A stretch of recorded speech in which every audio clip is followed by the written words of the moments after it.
तो यार आज हम इस वीडियो में ये देखने वाले हैं कि कैसे सातोरू गोजो जो कि स्ट्रॉन्गेस्ट सॉर्सरर है पूरे जुजुत्सु वर्ल्ड में, इसको ट्रैप करा गया था, यानी प्रिजन रियल्म में सील करा गया था। क्योंकि रिसेंट चैप्टर में ही गोजो फाइनली रिलीज हो गया प्रिजन रियल्म से, तो मैंने सोचा लग गया था ये भी एक्सप्लेन कर दिया जाए कि कैसे उसको सील करा गया था। So if you are interested keep watching.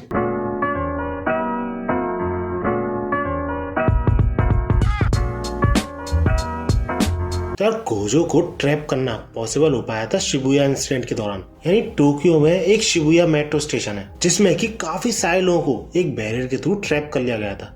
अब इस बैरियर के आर पार सॉर्सरर्स तो आ जा सकते थे, लेकिन वो लोग जो फंसे हुए थे वो बाहर नहीं निकल सकते थे, जिसपे सभी लोग कंफ्यूज हो रहे होते हैं कि इन सभी लोगों को ट्रैप करके क्या होगा। और सबसे ज्यादा अजीब तो ये था कि वो सारे लोग जो कि उस बैरियर में ट्रैप्ड है वो बाउंड्री पे थे बिल्कुल बैरियर के, और सिर्फ एक ही चीज बोल रहे होते हैं, लिटरली भीख मांग रहे होते हैं कि ब्रिंग सातोरू गोजो। जिसपे वो लोग शॉक तो होते हैं, लेकिन वो ये भी समझते थे कि ये चीज उनसे बुलवाई जा रही है, क्योंकि नॉर्मल लोगों के लिए या बोलूं नॉन सॉर्सरर्स के लिए सातोरू गोजो का नाम जानना इम्पॉसिबल सा ही था। क्योंकि भैया वो भले ही सॉर्सरर्स के बीच फेमस हो, लेकिन नॉर्मल लोगों में कौन ही जानता है उसे। और सबसे इम्प्रेसिव फीट गोजो के लिए मेरे अकॉर्डिंग तो ये है, इन सारे सॉर्सरर्स को बुलाने के बावजूद उनको स्टैंड बाय रहने को बोला गया होता है, और इस इंसिडेंट को गोजो को अकेले ही हैंडल करने को बोला गया होता है, जिससे कि कैजुअलिटीज जो होने वाली हैं वो मिनिमम हो सके। देख रहे हो कितना इन्फ्लुएंस है बंदे का। इसके बाद हमें उस कर्टेन या फिर बोलूं उस बैरियर के अंदर का सीन दिखाया जाता है, जहां पर कि लोग सातोरू गोजो की बात कर रहे होते हैं। और जब 2-3 लोग बात करते हैं कि है कौन बंदा, तो ये रिवील होता है कि उनमें से किसी को भी नहीं पता कि वो कौन है। बस बात ये फैल रही है कि जब तक वो नहीं आएगा तब तक ये सारे लोग बाहर ही नहीं निकल सकते। और एक बंदा ये भी रिवील करता है कि वो सारे लोग वहां पे पहले से प्रेजेंट नहीं थे। अचानक से जैसे वैक्यूम क्लीनर कचरे को सक करता है, वैसे ही ये स्टेशन लोगों को सक करने लग गया अपने अंदर। और इसी दौरान फाइनली एंट्री होती है सातोरू गोजो की, जिसके बाद ये अनबिलीवेबल पैनल दिखाया जाता है हमें। और सही में यार इस पैनल को देख के ये एहसास हो रहा होता है कि गोजो नॉर्मल लोगों से कितना हद तक अलग है। अब सिचुएशन को ऑब्जर्व करने के बाद गोजो को ये रियलाइज हो जाता है कि वो लोग किसके पीछे, यानी खुद गोजो के। लेकिन उसे किसका डर था, वो चल देता है उन सबको हेड ऑन टैकल करने रोकने। और गोजो का जोकर से सामना करने वाले होते हैं जिनमें की एटलीस्ट हिम्मत है, वो होता है जोगो, हनामी और तीसरा पता नहीं कोई रैंडम बंदा, जिसके बारे में एटलीस्ट इस पॉइंट ऑफ टाइम तक हमें नहीं पता था। इसके बाद गोजो उन सबको देखता है और आके बोलता है कि इस बार मैं कोई एक्सक्यूज नहीं सुनूंगा तुम्हारे हारने पर। जिसके बाद हनामी सारे एंट्रेंसेस को बंद कर देती है, ये सोचते हुए कि गोजो भागेगा। लेकिन गोजो आराम से कैजुअली बोलता है चिंता मत करो, मैं कहीं नहीं जाने वाला हूँ, और वैसे भी अगर मैं यहाँ से चला गया तो तुम सारे लोगों को मारने का प्लान कर ही रहे हो। जिसपे जोगो हंसते हुए ये बोलता है तुम भागोगे तो हम ऐसा करेंगे ही, और नहीं भागोगे तो भी ऐसा करेंगे। और ऐसा बोलते हुए वो सारे लोगों को जो कि आसपास खड़े हुए थे सबों को रेलवे ट्रैक्स पर लिया था, यानी गोजो और उन तीनों के बीच में लिया था। अब इस पर गोजो यही सोच रहा होता है कि वो जो रास्ते ब्लॉक किए हैं उनकी वजह से कुछ कहा नहीं जा सकता कि उसके आगे भी कुछ लोग हैं कि नहीं, क्योंकि अगर उसने उन रास्तों को खोलने की कोशिश की तो हो सकता है उसके पार जो लोग हैं उनको चोट पहुंच जाए। और इतने में जब वो गोजो ये सब चीजें सोच रहा था तो वो तीनों कर्सेस यूं समझ लो खून की नदियां बहा देते हैं, जिससे कि केओस फैल जाए सब जगह और वो गोजो पे स्नीक अटैक कर सके। क्योंकि यार हेड ऑन गोजो का सामना करना तो मौत को दावत देने जैसा हो गया। That's why he's the goat! The goat! लेकिन क्योंकि यार गोजो इन्फिनिटी से घिरा हुआ है तो उस पर इन सारे स्नीक अटैक्स का कोई भी असर नहीं पड़ता। लेकिन यार सरप्राइजिंगली वो दोनों डोमेन एम्पलीफिकेशन का यूज करते हैं, जिसके की हेल्प से वो गोजो के इन्फिनिटी को आराम से सरपास कर देते हैं। और गोजो को फाइनली उनका अटैक डॉज करना पड़ जाता है। तब जाके बंदे को समझ में आता है कि अच्छा ये है तुम्हारा प्लान, और वैसे एक्सपेक्टेड भी था क्योंकि तुम एक कर्स यूजर के साथ हो। और इसी दौरान गोजो के थ्रू हमें डोमेन एम्पलीफिकेशन के बारे में पता चलता है, जिसके की डीप में ऑब्वियसली हम नहीं जाएंगे। बस यूं समझ लो ये एक तरीके की टेक्निक है जो कि दूसरी टेक्निक्स को न्यूट्रलाइज कर देती है। दैट्स व्हाई वो गोजो की इन्फिनिटी वाली टेक्निक को भी न्यूट्रलाइज कर पाए। जिसके बाद हमें एक फ्लैशबैक दिखाया जाता है जिसमें कि जोगो और उसका जो लीडर है एक तरीके से उन दोनों के बीच कन्वर्सेशन हो रही होती है। और वो बंदा गोजो के बारे में ये बोलता है कि क्या तुम्हें पता है कि सातोरू गोजो अपने एलिमेंट स्टेट यानी प्राइम स्टेट में कब होता है। अब ऑब्वियसली जो को नहीं पता था वो ये बोलता है कि व्हेन ही इज अलोन, क्योंकि इससे फर्क नहीं पड़ता कि तुम कितने तगड़े और कितने बढ़िया सॉर्सरर हो, गोजो के साथ किसी भी चीज के अगेंस्ट में फाइट करने में गोजो को ही प्रॉब्लम आती है, क्योंकि तुम उसके रास्ते में आओगे। एंड दैट्स द रीजन उन लोगों ने ये प्लान किया कि और भी ज्यादा इंफीरियर बीइंग्स हो और गोजो के आसपास रख दिया जाए, यानी वो ज्यादा पावरफुल अटैक्स यूज ही नहीं कर पाएगा। जिसपे जोगो ये पूछता है कि भैया उसके अनलिमिटेड वर्ड यानी उसके डोमेन एक्सपेंशन का क्या करा जाए। तो इस चीज का भी उस बंदे के पास इलाज था, क्योंकि उसे अच्छी तरीके से पता था कि गोजो जब अपनी अनलिमिटेड वर्ड यूज करता है तो जिस बंदे को वो छूता है सिर्फ उस बंदे पे उस चीज का असर नहीं होता। चलो फिर भी मान लिया कि वो कैसे ना कैसे करके इतना स्किल्ड है कि सिर्फ तुम लोगों को अपने डोमेन एक्सपेंशन में ट्रैप कर ले, लेकिन फिर भी ऐसा करने पर काफी सारे लोग जो उसके आसपास हैं वो उसके डोमेन और कर्टेन यानी बैरियर के बीच में फंस जाएंगे। दैट्स व्हाई वो 99% श्योर था कि गोजो अपनी अनलिमिटेड वर्ड का यूज नहीं करेगा। और मेजर प्लान तो ये था इस लीडर का कि उसे सिर्फ 20 मिनट चाहिए, उतने टाइम तक उन्हें गोजो को उलझा के रखना पड़ेगा, जिसके बाद बाकी सब वो और प्रिज्म ड्रीम संभाल लेंगे। इसके बाद हम प्रेजेंट मोमेंट में आते हैं, जहाँ पर कि गोजो ने इस तरह से अपने पैर के पीछे कर लिए। जो काफी खुश नजर आ रहा होता है और कॉन्फिडेंट भी होता है बंदा, और इसी एक्साइटमेंट में गोजो से ये बोल पड़ता है, क्या अब तुम कन्विंस हुए हमारे चैलेंज से? जिस पर गोजो काफी सीरियस होते हुए ये बोलता है, वेल आई एम सरप्राइज्ड। और इसके रिप्लाई में तुरंत ही जोगो ये बोलता है, व्हाट यू मेकिंग एक्सक्यूजेस? जिस पे भाई साहब गोजो बड़े बैडएस मूड में रिप्लाई देते हुए ये बोलता है, ना ना ना ना ना टकले, मैं सरप्राइज्ड इस चीज से हूँ कि तुमने ये कैसे समझ लिया तुम मुझे हरा सकते हो। जिस पर भाई साहब जोगी फट के चार हो जाती है, पसीने छूट रहे होते हैं एक कर्ज के।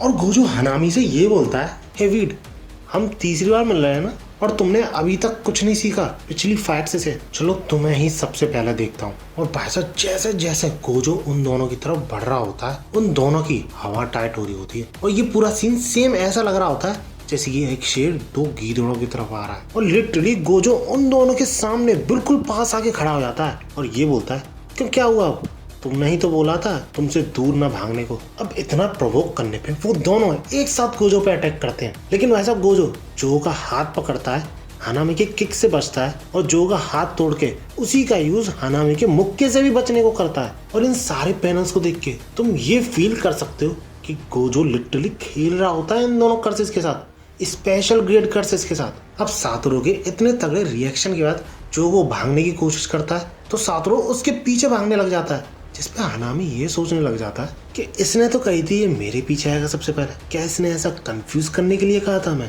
और इसने अपनी लिमिटलेस भी डीएक्टिवेट कर दिया। अब ये सारी सिचुएशंस को ऑब्जर्व करके हनामी अपनी कर्स टेक्निक यूज करने की सोचता है, जिसपे जोगो चिल्लाते हुए हनामी से बोलता है कि डोंट डीएक्टिवेट योर एम्पलीफिकेशन। और सही में इस पॉइंट ऑफ टाइम पे यानी इस पैनल को देख के ऐसा लग रहा होता है कि ये दोनों इवल नहीं है, गोजो ईवल है। जरा हंसी देखो उसकी, क्योंकि बंदे को यही मौका चाहिए था इनमें से किसी पे वार करने के लिए। अब क्योंकि सीजन फर्स्ट में इतादोरी यूजी और हनामी के बीच में फाइट हुई थी, इसके बाद गोजो को पता थी हनामी की कमजोरी, तो वो उसी पे वार करता सबसे पहले। और ये बोलता है हनामी से कि मुझे लगा ही था कि तुम अपनी इनेट टेक्निक और एम्पलीफिकेशन एक साथ यूज नहीं कर सकते। यानी समझ रहे हो, ये सब गोजो का पहले से ही प्लान था हनामी को डिसीव करने का। और ये सब देख के जो शॉक में चला जाता है कि मैं तो सिर्फ इसलिए सरवाइव कर पाया था क्योंकि मैं एम्पलीफिकेशन यूज कर रहा था, लेकिन ये बंदा इतना ज्यादा स्ट्रॉन्ग है, वो भी सिर्फ कस्ड एनर्जी मैनिपुलेशन यूज कर रहा है सिर्फ, और फिजिकल अटैक्स छोटे मोटे। एंड रिमेंबर, ये सारी कोई छोटी मोटी कर्सेज नहीं है,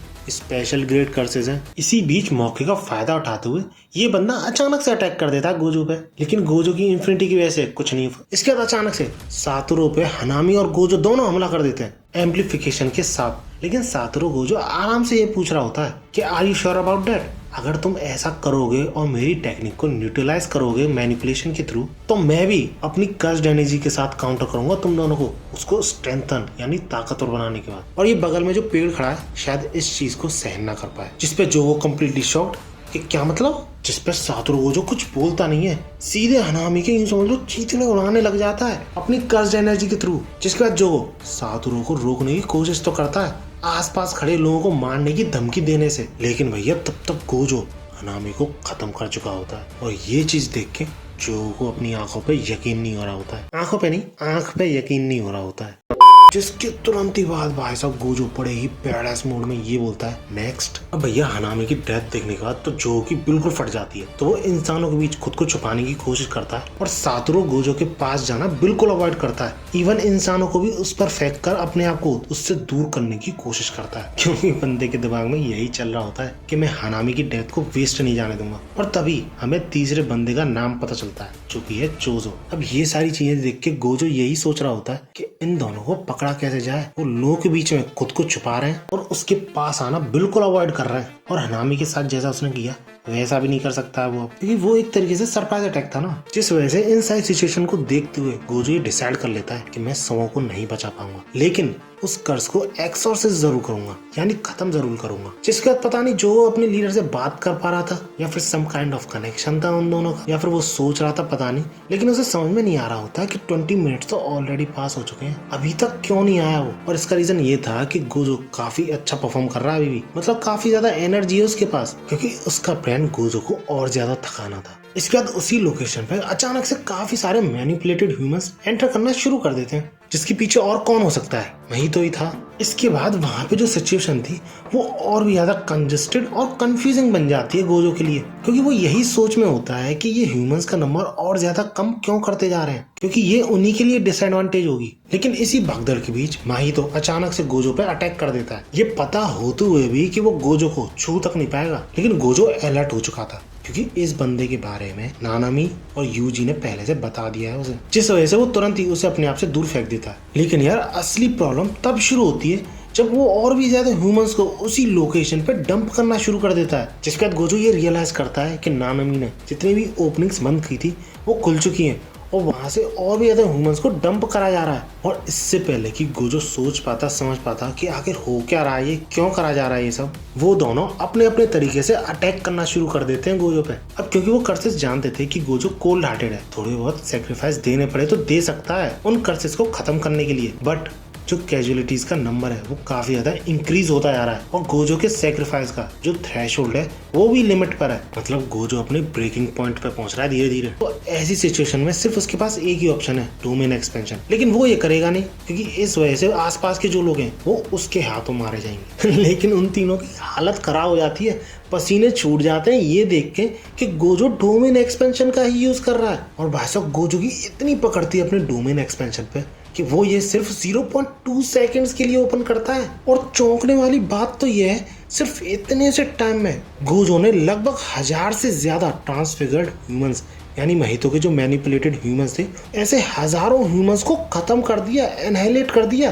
लेकिन इसी बीच गोजो को अचानक से अपने पास एक बॉक्स सा दिखता है और तभी एक आवाज आती है कि प्रिजन रियल्म ओपन। इसके बाद हमें पास्ट की कुछ ग्लिम्स दिखाई जाती है, जिसमें कि वो लीडर समो को ये बता रहा होता है कि उस प्रिजन रियल्म में गोजो को ट्रैप करने के लिए, सील करने के लिए कम से कम उस प्रिजन रियल्म के बॉक्स के सामने गोजो को 1 मिनट तक रखना पड़ेगा। जिसपे भैया तीनों कर्सेस चुप, क्योंकि यार मजाक थोड़ी था गोजो को 1 मिनट तक वो भी एक ही जगह पर रखना। इसलिए जोगो भी फ्रीक्ड आउट हो जाता है कि भैया मजाक समझ रखा है क्या ऐसा करना। और ऐसे इम्पॉसिबल टास्क के लिए हम सबको टीम अप करा तुमने अपने संग, क्योंकि जोगो को भी ये पता था कि कितने ही 1000 पीपल क्यों ना हो आसपास, सातोरू गोजो को 1 मिनट तक वो भी एक ही जगह पर रखना इम्पॉसिबल टास्क था। लेकिन गैस व्हाट, इस पॉइंट ऑफ टाइम पे हमें पता चलता है कि ये लीडर सातोरू गोजो की दोस्त की बॉडी में क्या कर रहा है और क्यों अभी तक गोजो के सामने नहीं आया है। क्योंकि यार जब कोई भी अपने मरे हुए दोस्त को अपने सामने चलता हुआ देखेगा तो शॉक तो हो ही जाएगा ना। और यही सेम चीज गोजो के साथ भी होती है। वैसे तो वो उस प्रिजन रियल्म को देख के तुरंत ही वहां से भागने की कोशिश करता है, हटने की कोशिश करता है, लेकिन जब वो गेटो को अपने सामने देखता है तो वहीं की वहीं फ्रीज हो जाता है कि कैसे, क्यों, इतनी रेयर 6 साइज होते हुए भी और इतना तगड़ा माइंड ब्लोइंग दिमाग होते हुए भी वो समझ नहीं पा रहा होता है कि आखिर ये हो क्या रहा है। और वो अननोइंगली अपने पास्ट को याद करने लग जाता है और यही चीजें सोचते सोचते गोजो के 1 मिनट खत्म हो जाते हैं और वो सील गोजो को जकड़ लेती है। और तभी गोजो को समझ आ चुका होता है कि वो फंस चुका है। जिसके बाद जब गोजो उस लीडर से पूछता है कि हु आर यू, क्योंकि according to Gojo and his eyes वो गेटो ही था, यानी उसका दोस्त, क्योंकि उसकी कस्ड एनर्जी भी सेम ही थी, लेकिन उसकी सोल ये जानती थी कि वो कोई और है। जिसके बाद भाई साहब वो बंदा लिटरली अपना दिमाग खोल के दिखा देता है। और सही बता रहा हूँ, ये one of the creepiest thing है जो कि मैंने किसी भी एनीमे या फिर मांगा में देखी। और इस तरह गोजो यानी स्ट्रॉन्गेस्ट पर्सन पूरे जुजुत्सु काइसेन का डिबेटेबली बिफोर एंड आफ्टर सुकुना गेटो के हाथों सील हो जाता है। एंड दैट्स इट, वीडियो अच्छी लगी है तो लाइक जरूर करना क्योंकि काफी ज्यादा मेहनत लगी है। और ऐसी ही वीडियोस के लिए मेरे चैनल को सब्सक्राइब जरूर कर लेना। ज्यादा से ज्यादा एनिमेस पे मैं वीडियो डालने की कोशिश करता हूँ। इस वीडियो का टारगेट रखते हैं 300 लाइक्स। जैसे ही टारगेट पूरा हो जाएगा अगली वीडियो जुजुत्सु काइसेन पे तुरंत ही आ जाएगी। तब तक के लिए बाय और भागो।